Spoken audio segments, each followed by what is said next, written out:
क्या भारत पर हुए ड्रोन हमले पर था चीन का हाथ? क्योंकि भारत में अब चीन पर कर दी है बड़ी कार्रवाई, जिसके बाद चीन के 8 ड्रोन को मार गिराया गया है। तो वहीं दोस्तों, कुत्ता पाल लो, बिल्ली पाल लो या फिर चाहे पाल लो सांप, लेकिन कभी भी ये गलतफहमी मत पालो कि आप जो हथियार चीन से ले रहे हैं उन पर भरोसा किया जा सकता है। जी हां दोस्तों, चीनी हथियारों ने अब उसके सबसे करीबी दोस्त को इतना बड़ा झटका दिया, जिसके बाद वो संभाले नहीं संभल पा रहा है। अब दोस्तों, क्या हुआ है चीन के घनिष्ठ मित्र के साथ, आपको सब कुछ, इसलिए दोस्तों इस वीडियो में अंत तक जरूर बने रहें। और दोस्तों, चीनी हथियारों के बारे में आपकी क्या राय है, हमें कमेंट करके अपनी राय जरूर बताइएगा। इस तरीके से जम्मू एयरफोर्स स्टेशन पर ड्रोन हमला हुआ, उसके बाद ड्रोन हमले का सिलसिला रुकने का नाम नहीं ले रहा है। जी हां दोस्तों, 2 और ड्रोन हमले की कोशिश की गई कश्मीर में, जिसे मारकर गिराया गया, और इसके बाद ये कहा जाने लगा कि पाकिस्तान और चीन का कनेक्शन है इन ड्रोन हमलों में। और दोस्तों, ये बात कहीं ना कहीं सच्ची साबित भी हो रही है। दरअसल पाकिस्तान ने बड़ी संख्या में ड्रोन खरीदे हैं चीन से। कहा तो ये जा रहा है कि उससे वो पिज्जा डिलीवरी करने के लिए खरीदा गया और दवाइयों की डिलीवरी के लिए लिया गया है। पर अब एक और कड़ी का बड़ा खुलासा हुआ है। जम्मू में भारतीय वायुसेना के एयरबेस पर हुए ड्रोन से हमले के बाद देश भर में सुरक्षा एजेंसियां और सुरक्षा बल चौकस हैं। सशस्त्र सीमा बल ने भारत नेपाल के बॉर्डर पर तस्करी करके लाए जा रहे चीन द्वारा बनाए गए ड्रोन कैमरों को जब्त किया है। दरअसल एसएसबी को सूचना मिली कि नेपाल से तस्करी के जरिए बिहार में ड्रोन कैमरे लाए जा रहे हैं, जिसके बाद तलाशी अभियान चलाया गया और पूर्वी चंपारण इलाके में एक कार से 8 ड्रोन बरामद किए गए। वैसे एसएसबी ने उस कार में सवार 3 लोगों को पकड़ भी लिया है। कहा यह जा रहा है कि अधिकारियों को गुप्त सूचना मिली, जिसमें यह कहा जा रहा था कि कुछ तस्कर प्रतिबंधित सामानों के साथ भारतीय क्षेत्र में घुसने वाले हैं, जिसके बाद एसएसबी के जवानों ने गश्त तेज कर दी। ऐसे में जब नेपाल की तरफ से कार आती दिखी तो उस कार में 3 लोग सवार थे। जब इस कार को रोककर तलाशी ली गई तो कार से प्रतिबंधित सामान बरामद हुए, जिसके साथ ड्रोन भी थे। वैसे इन तस्करों को स्थानीय पुलिस को सौंप दिया गया है, लेकिन प्रश्न ये उठता है कि आखिर जितना खतरा हमें बाहरी लोगों से है, उतना ही खतरा हमें अंदर बैठे कुछ गद्दारों से भी है। सीमा पर तो सैनिक काफी चौकन्ना रहते हैं, पर अंदर की सुरक्षा भी और बढ़ानी पड़ेगी। वैसे दोस्तों, आपको क्या लगता है, क्या हम्बनटोटा पोर्ट का इस्तेमाल करेगा चीन भारत और अमेरिका के खिलाफ युद्ध के समय में? हमें कमेंट करके अपनी राय जरूर बताएं।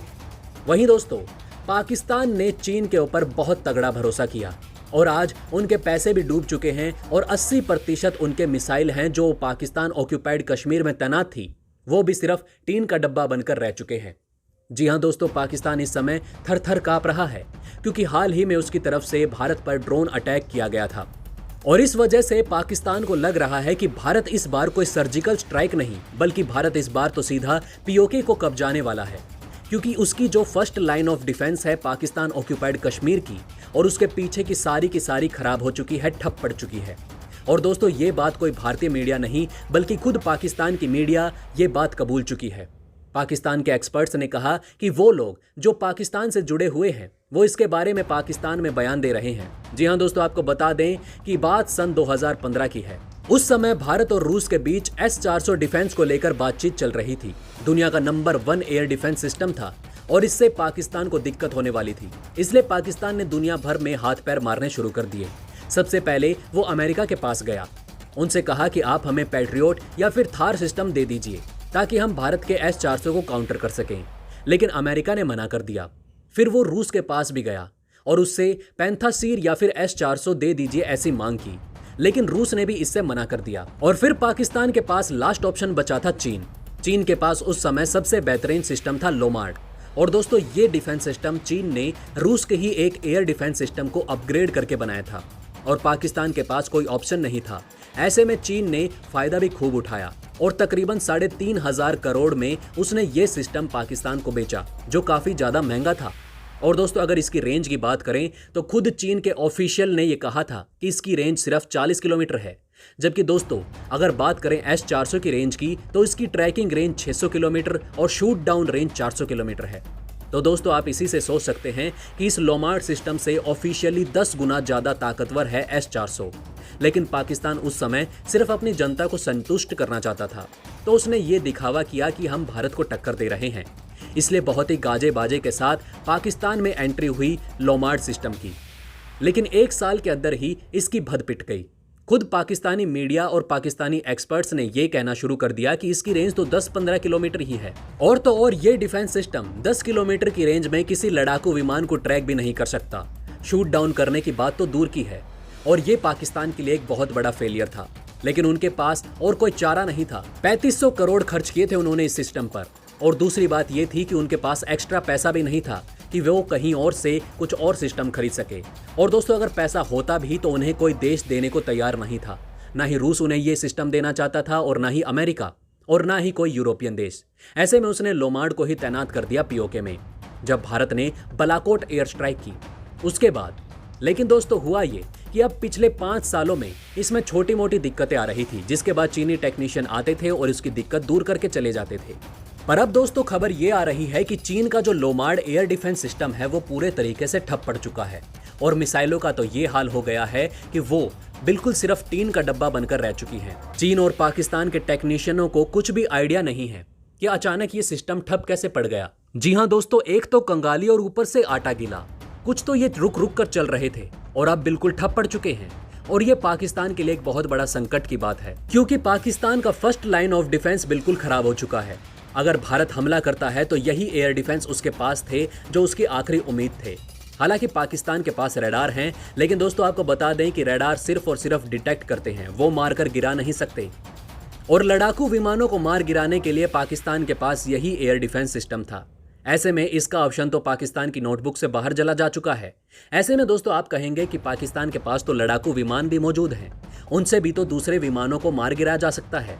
तो दोस्तों आपको बता दें कि पाकिस्तान इसमें भी पीछे जा चुका है, क्योंकि भारत के पास राफेल मौजूद है और राफेल में दुनिया की नंबर 1 मिसाइल लगाई गई है जिसका नाम है मीटियोर, और उसका मुकाबला कर पाना किसी के बस की बात नहीं। ऐसे में ये ऑप्शन भी पाकिस्तान के हाथ से गया और अब पाकिस्तान के पास कोई डिफेंस लाइन नहीं है आज की तारीख में।